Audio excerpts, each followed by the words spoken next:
makakaligtas ng buhay ang pagiging handa at kalmado. Binigyan din ito ni PDRRMO Training and Admin Section Staff May Amora Panal bunsod ng sunod-sunod na mga paghinig na naramdaman din sa South Cotabato.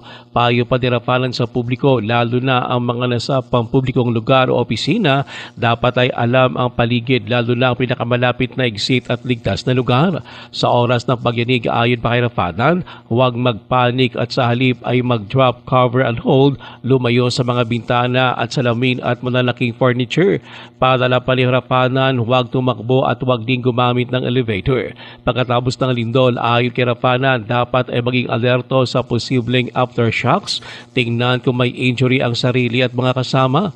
Ayon pa kay Rafanan, mahinahon na nalabas ng gusali gamit ang body-body system kapag sinabi na ng supervisor o evacuation team leader at tumiretso sa assembly area.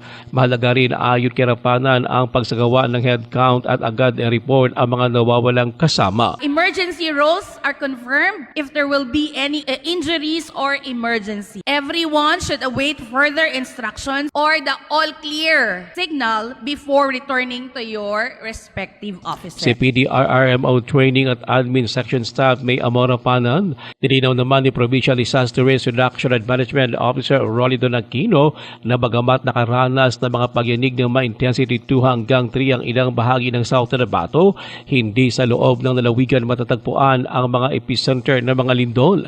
Ayon pa kay Aquino, karamihan sa mga naitalang pagyanig ay nagmula sa bayan ng Kalamansig, Sultan Kudarat. Ruel Osano, NDBC, Bida Balita.